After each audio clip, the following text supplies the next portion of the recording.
coming. The only way that you can reserve your spot is by paying the fee and turning in your forms, because we have so many that are wanting to come, and that it's filling up so quickly. It's difficult for me to remember somebody who says, hey, I'm going to be there. So want to reserve your spot? Please do so pretty quickly. It's filling up fast. We also have an ad running in the Christian Chronicle, and I'm assuming that's going to bring some more people our way. So 25 spots, and there's about half of those spots already taken. So if you plan on coming, please sign up for that as soon as possible.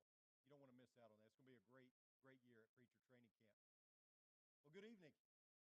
Good to have you with us this evening. We're finishing up something we started last Sunday evening about taking a stand. Last Sunday we talked about taking a stand for the sinner.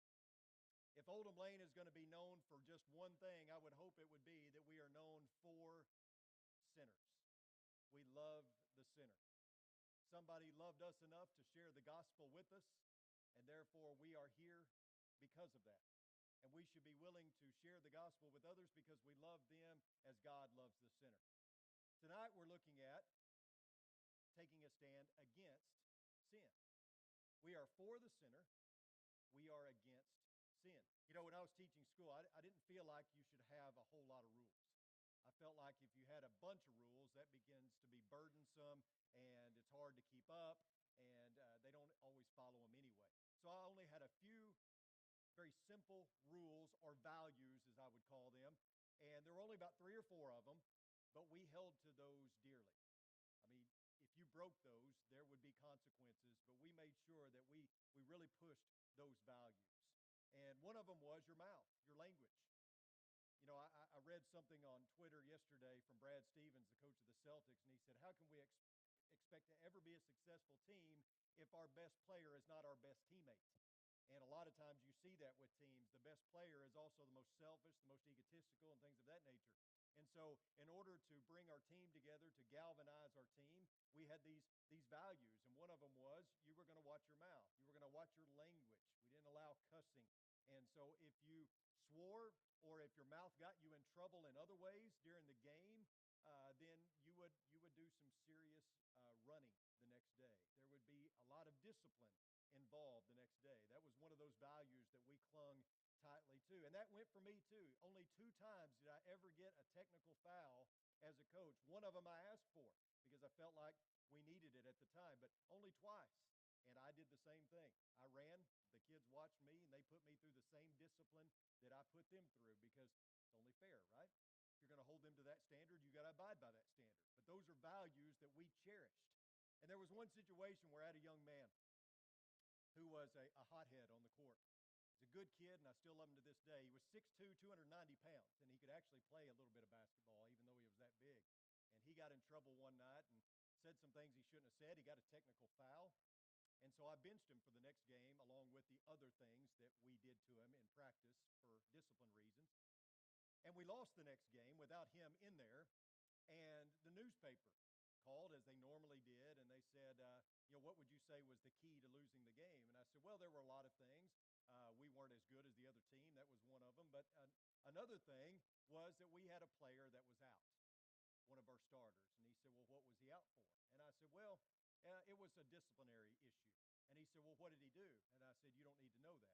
And he said, well, we got to put it in the paper. I said, no, you don't. You put in the paper what I tell you to put in the paper, and you're not putting anything in there because we handle these things internally. And so the next day it came out in the paper that one of the players was not playing due to conduct detrimental to the team. You heard that statement? Conduct detrimental to the team. And as a group of Christians that function as a team, united in a common effort, I mean, that's what a team is. As a group of Christians united in this common effort as a team, there can be conduct that's detrimental, right? We call that sin. And I want the world around us to know that Oldham Lane is for sinners, but I also want them to know that we are against sin, that we have a zero tolerance policy when it comes to sin. And the reason why is because God has a zero tolerance policy when it comes to sin. But obviously there is grace, and obviously I want us to be a loving people, but when it comes to sin, we have no tolerance for it. And we are by no means going to accommodate it. We're not going to gloss over it. We're not going to ignore it. We are certainly going to preach against it, and the world needs to know that. Paul wrote, "Let love be without hypocrisy. Abhor what is evil, cling to what is good." I don't want the outside world around us to think that we dislike one sin above all others. I don't want them to think that we consider some sins to be on a different level than others. I don't want us to appear to be hypocritical in any way.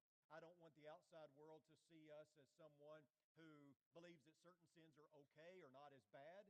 Paul says, abhor what is evil, cling to what is good. That's what we should do. We abhor what is evil, we cling to what is good. Now, some might wonder, how does this add up with what you said last week?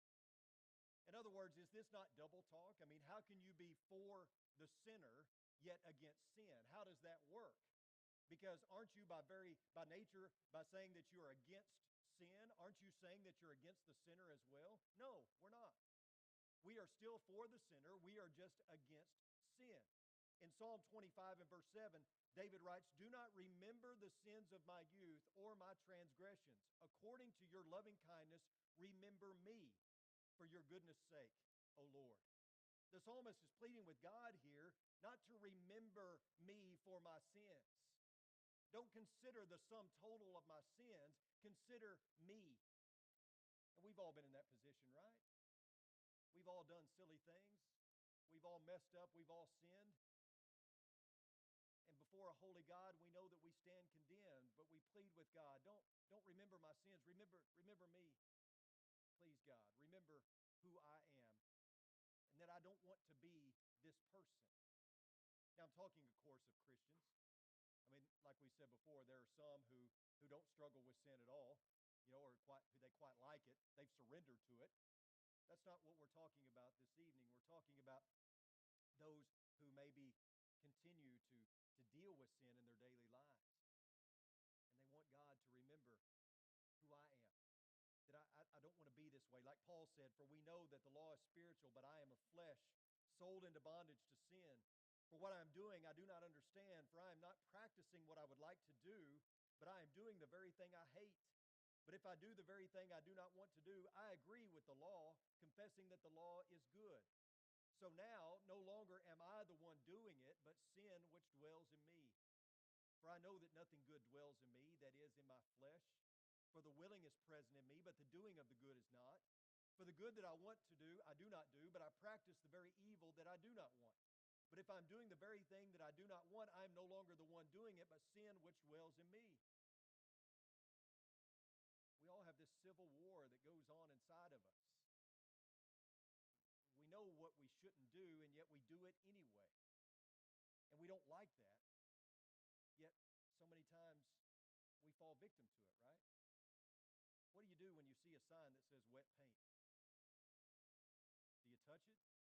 I mean, you got to see, right? What do you do when you see a sign that says keep off the grass? Well, you got to find out why this grass is so special, right? So you reach over, you touch it, you step on it, whatever. I mean, what's so special about this grass? What if you see a sign that says speed limit 55? Yeah, right, everybody knows you can go 60, even 65 maybe, as long as you hit your brakes when you see a cop. We all know what the sign says. We all know what to do, but we don't do it a lot of times. And we feel guilty about that. We feel bad about that. At least we should. And what the psalmist is saying is, don't judge me by the sum total of my sins. I'm more than that. That's what Paul is saying as well. There is a distinction to be made between sin and the sinners. Parents understand this, right? I mean, if somebody asks you about your child, Chris, how are Zoe and Zane? Oh, you should see them. They are Satan's spawn. These are the worst kids you have ever seen. They are the epitome of evil and wickedness. I don't say that. You don't say that about your kid, probably. When somebody asks you about your child, even though they've made mistakes, you accentuate the positive because they're still good kids. Even though they've done some wrong, even though they've been disobedient, you know that that's not who they are at their core. People make mistakes, right? And so we don't start with the negative. We don't accentuate all the negative. I mean, I realize that there are times when our kids do some outlandish things, and sometimes they pay dearly for it. But by and large, if our kids do something wrong, we discipline them. We teach them that disobedience is wrong, and we move forward, right? We don't hold that against them. We don't count that against them. We still love them. We still want what's best for them. Our Heavenly Father certainly knows about this distinction. In the 70s, renowned psychiatrist Carl Menninger wrote a book entitled Whatever Happened to Sin. You may have seen this book, you may have read it yourself, but in this book he makes an interesting observation. He points out that Abraham Lincoln was the first president to call Americans to a national day of prayer. The year was 1863, and Lincoln delivered a speech that used the word sin and called the nation to repentance.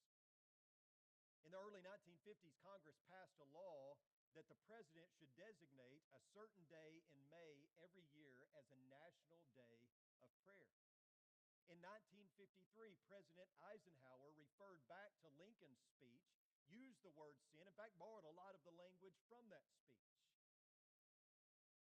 But do you realize how many presidents since 1953 have used the word sin and repentance in their speech on the National Day of Prayer? You want to take a guess how many since 1953 have used the word sin or repentance? Zero. None. And I think that's pretty telling. Because when you think about it, it's probably not all that surprising either. We live in a world of sin. And Dr. Menninger asked a valid question. He says, whatever became of sin? We don't talk about sin. Our nation certainly doesn't acknowledge sin. And why would they? To acknowledge sin would mean to acknowledge that you're wrong, and many of the things that our world engages in are wrong. To admit that sin is something wrong or evil would mean throwing a wet blanket over all the fun, right? It's not a strong political move to call a sin a sin. Sin has undergone an extreme makeover in our culture. You think about all the things that are evil, that are wicked, that are now called good. I believe Isaiah said something about that, right? Woe to the one who calls good evil and evil good. There are a lot of things in our culture now that are no longer sin. Abortion is a woman's right. Homosexuality is an alternative lifestyle. Euthanasia is mercy killing. Pornography is art. Lust is love. Sin has gone through an extreme makeover in our culture. Sin is no longer sin. Even if it's something really bad, now it's just a baggage, or it's issues, or it's hang-ups, or it's problems, or even opportunities. Anything that we can do to make it sound more appealing or less evil or wicked. Sadly, we can whitewash sin. We can gloss over it. We can dilute it. But it doesn't change it from what it really is. You can do all sorts of things to lessen its effect. You can spin it in any way you want, but the unavoidable truth is that sin is a personal affront to a holy God. It's not a subjective standard that society has invented. It's not something that can be mocked or ignored. It's not something that we can shed ownership for or blame someone or something else for. Sin is our problem, and it's a major problem. And it is so intricately tied to our salvation that it can never be muted in a sea of spin-off ideas. We cannot lessen its effect. We cannot make excuses for it. We cannot justify it. The only thing we can do is ask forgiveness for it. And what's truly sad is that it's not just our world that's glossing over sin. It's our churches. It's our preachers and priests that are glossing over, whitewashing sin. The Pope won't even call sin a sin any longer. Think about where we have come to in our culture, even in the religious world. At some point, we need someone to open their mouth, to stand up and say what is evil, what is wicked, and how we can be forgiven of it. Unfortunately, so many are proclaiming a message, but it's not a whole message. Sometimes it's not even a right message.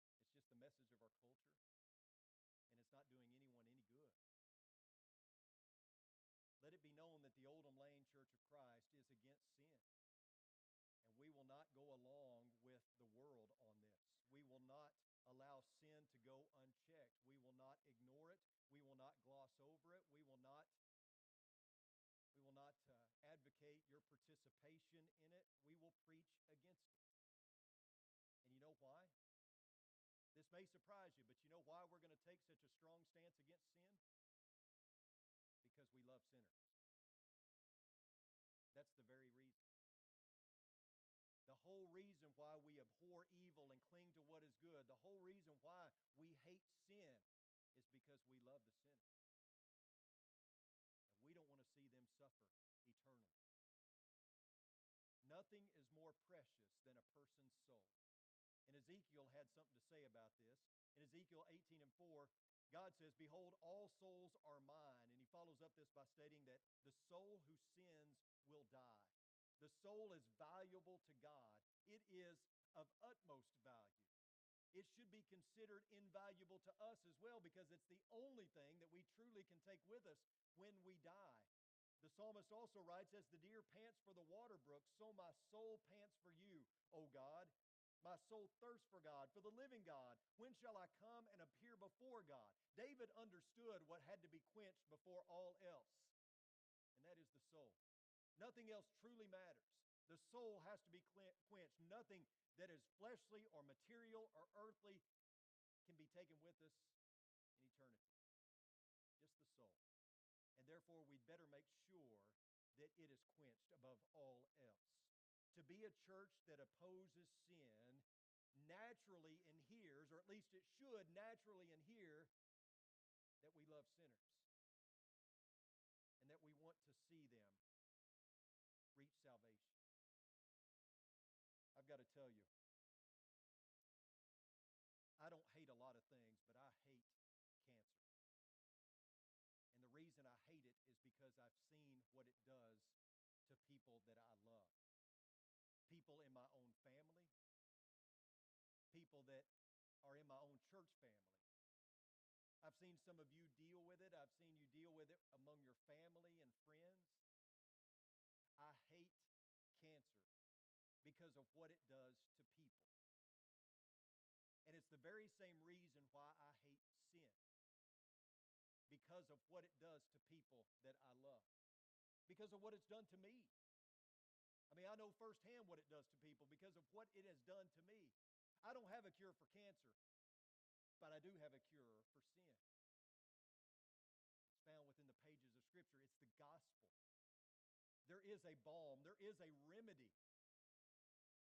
But if you had a cure for cancer and didn't share it with someone, that would be a heinous and grievous act, wouldn't it? To be so selfish that you wouldn't share it with someone. And yet, infinitely more problematic than cancer is sin. And yet, we have a cure for that. We've got to be willing to share it. If we are so passionately opposed to sin, then we should be passionately opposed to everything that comes with it. And if we are passionately opposed to sin, then we should be passionate about the sinner. You know, sometimes I'll preach a lesson similar to this somewhere, and I'll be talking about, the different ills of society, and I'll give, some examples of the different sins in our culture that are now considered to be acceptable, and I'll go through those, and I'll hear somebody in the audience give an angry amen. You know what an angry amen is, right?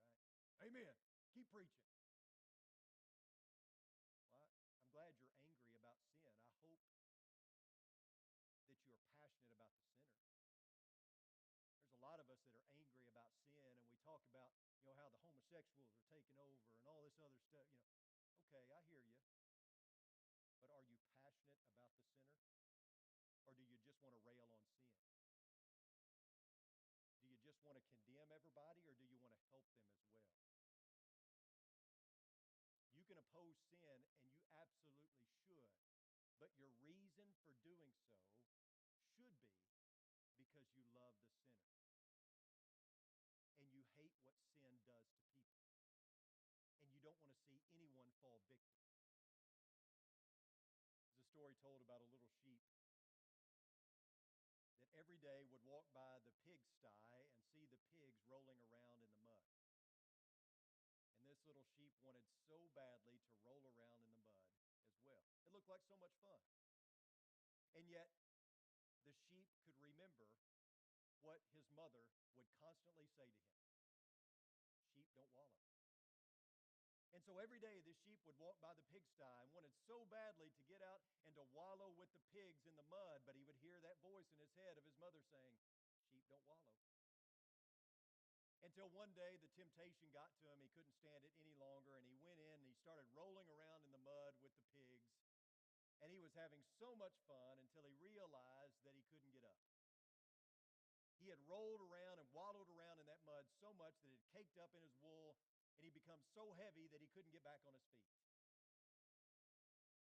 And he cried out for help until finally his mother showed up and rescued him and reminded him, sheep don't wallow. Saints don't wallow either. We don't wallow. And there are many in our world that do. And it should be our greatest effort to go and to rescue them and to help them from wallowing in their sin. We are for sinners.